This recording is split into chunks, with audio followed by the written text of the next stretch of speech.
જય શ્રી કૃષ્ણ પ્રિય દર્શક મિત્રો, મારી આ યુટ્યુબ ચેનલ શ્રી હરિભક્તિ રસમાં તમારા બધાનું હાર્દિક સ્વાગત છે.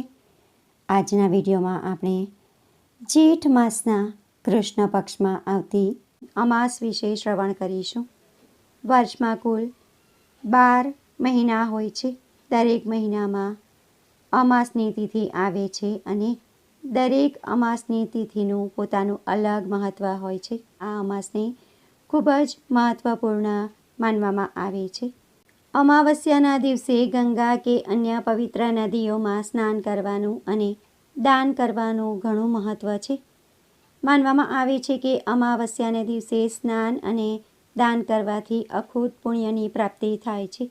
અમાવસ્યાના દિવસે પિતૃઓ માટે શ્રાદ્ધ, તર્પણ ક્રિયા અને પિંડદાન કરવાથી પિતૃઓને મોક્ષની પ્રાપ્તિ થાય છે અને તેમના આશીર્વાદ આપણને પ્રાપ્ત થાય છે.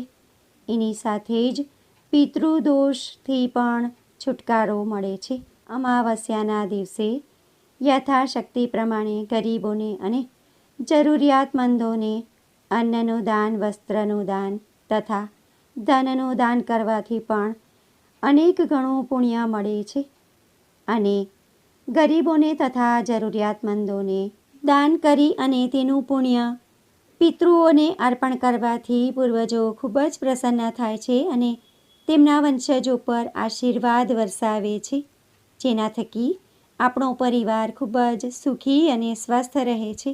આ ઉપરાંત અમાસના દિવસે જગતના પાલનહાર ભગવાન શ્રી વિષ્ણુ તથા ભગવાન શિવની પૂજા કરવાથી ઘરમાં સુખ, સમૃદ્ધિ, સંપત્તિ અને સુખાકારી આવે છે તથા સારા આરોગ્યની પ્રાપ્તિ થાય છે. ધાર્મિક માન્યતાઓ અનુસાર અમાસના દિવસે સ્નાન માટે સૌથી શુભ સમય બ્રહ્મ મુહૂર્ત માનવામાં આવે છે. આ દિવસે બ્રહ્મ મુહૂર્તમાં પવિત્ર નદીમાં ડૂબકી લગાવવાથી વિશેષ પુણ્ય પ્રાપ્ત થાય છે. તેથી આ દિવસે બ્રહ્મ મુહૂર્તમાં પવિત્ર નદીમાં સ્નાન કરવું જોઈએ. સ્નાન કર્યા પછી દાન, પુણ્ય તથા પૂજાપાઠ કરવા જોઈએ અને પિતૃઓને તર્પણ, શ્રાદ્ધ ક્રિયા કરવી જોઈએ.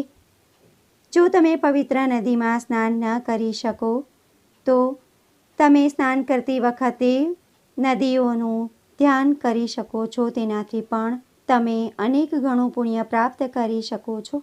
અથવા તમારી પાસે ગંગાજળ હોય તો તે તમે સ્નાનના પાણીમાં ભેળવીને તેનાથી સ્નાન કરવાથી પણ તમે અનેક ગણું પુણ્ય પ્રાપ્ત કરી શકો છો. અમાસના દિવસે રાહુની અસર વધુ હોય છે. આવી સ્થિતિમાં આ દિવસે ભગવાન શિવની પૂજા કરવી જોઈએ.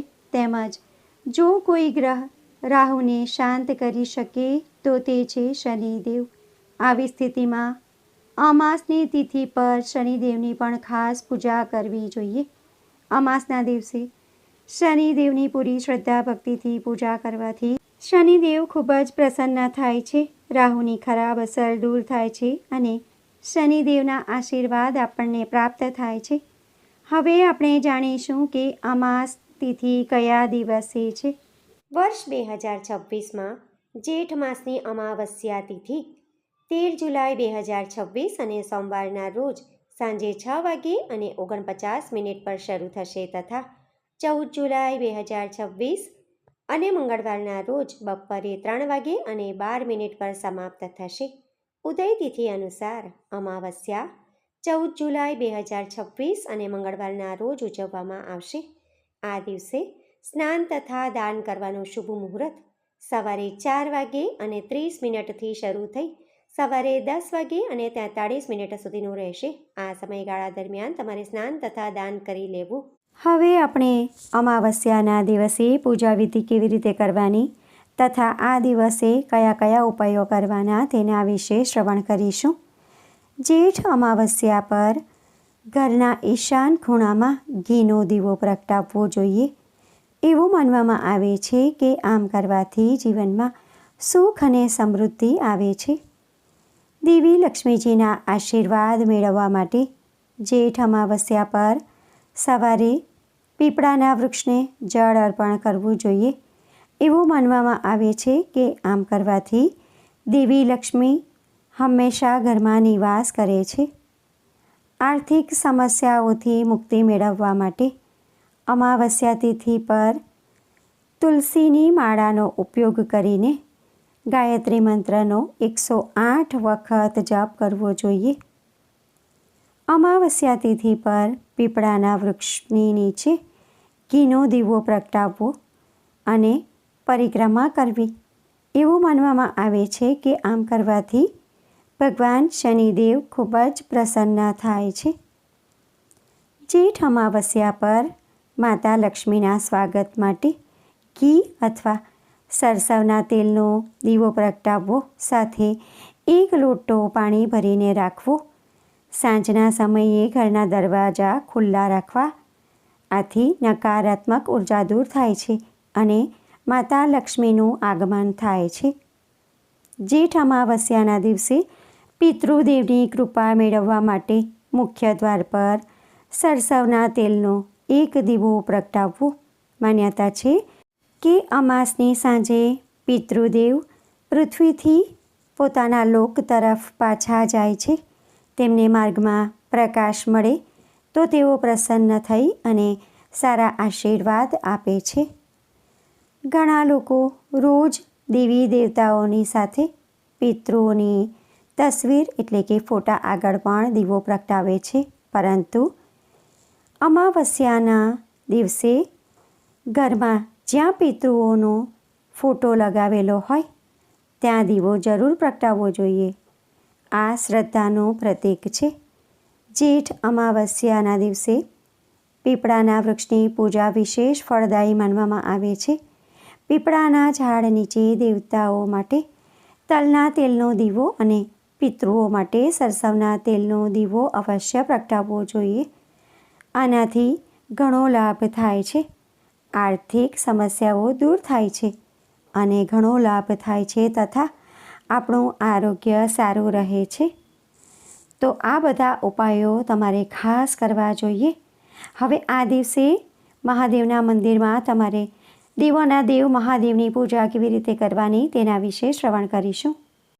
અમાવસ્યાના દિવસે તમારા ઘરના નજીકમાં ભગવાન શિવના મંદિરમાં જઈને શિવલિંગની ખાસ પૂજા કરવાની.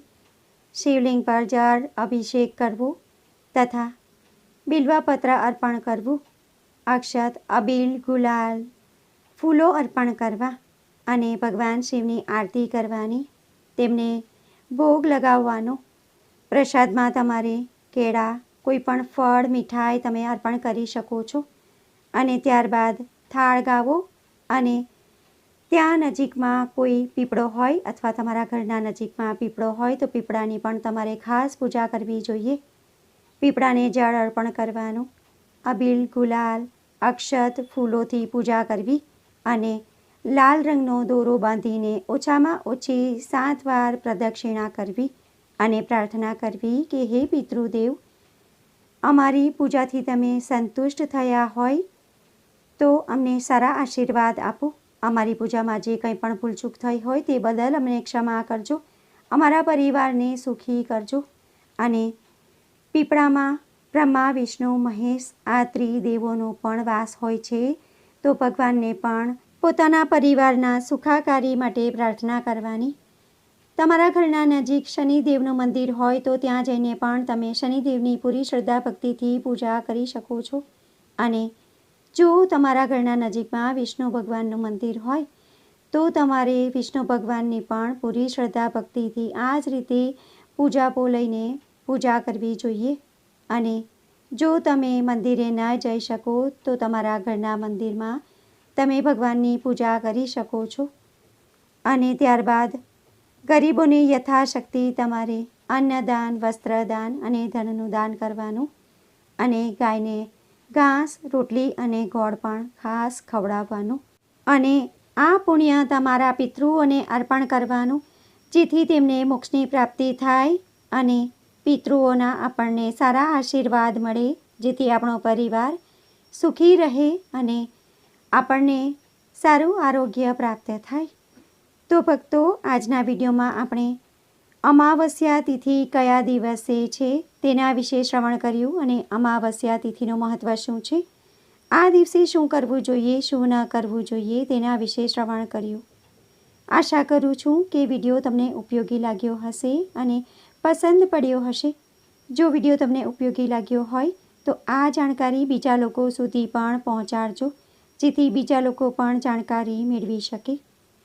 કોમેન્ટમાં જય પિતૃદેવ જરૂરથી લખજો. ફરી મળીશું એક નવા વિડીયો સાથે. ત્યાં સુધી બધા ભક્તોને મારા જય શ્રી કૃષ્ણ. વિડીયો જોવા માટે ધન્યવાદ.